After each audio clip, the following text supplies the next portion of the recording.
15 দিন আগে থেকে কি মার কাছে চাইতে হবে শেখানো হয়।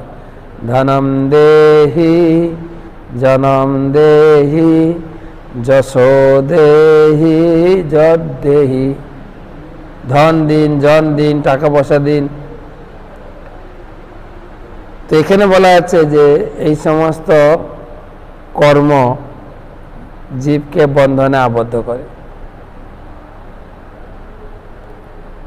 পাপ কর্ম অথবা পুণ্য কর্ম।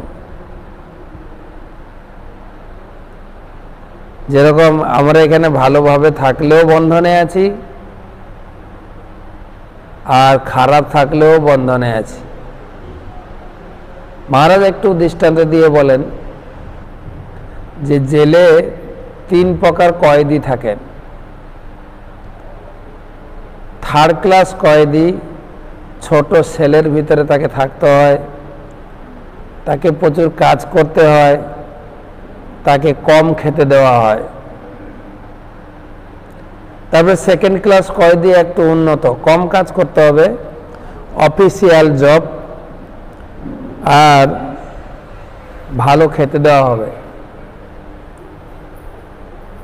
আর 1st ক্লাস কয়েদি যে হচ্ছে রাজবন্দী, বড় বড় রাজনৈতিক নেতা বা রাজা যে সমস্ত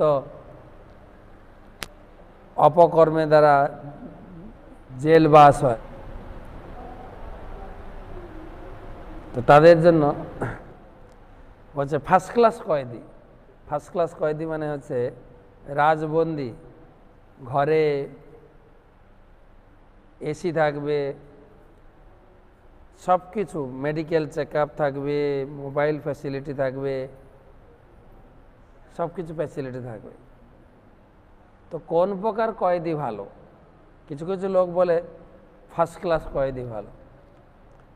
আর এটাই হচ্ছে আমাদের বোকামি। আমরা 1st ক্লাস কয়েদি হতে চাইছি, এসিতে থাকবো, ভালো খাবো দাবো না, এটাও বন্ধন।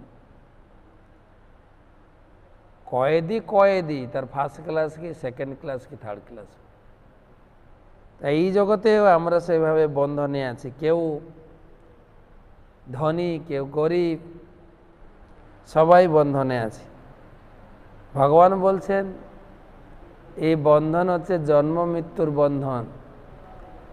আমাকে মরতে হবে, আমাকে বৃদ্ধ হতে হবে, আমাকে ব্যাধিগ্রস্ত হতে হয়, এইগুলো থেকে আমরা রেহাই পাই না।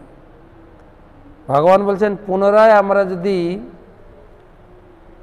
আমার কর্ম যোগে পরিণত না হয়, যোগ মানে হচ্ছে ভগবানের সেবায় পরিণত না হয়, তাহলে পুনরায় আবার আমাকে এরকম জন্মগ্রহণ করে কষ্টভোগ করতে হবে। তাই এটা বলে কর্মের বন্ধন।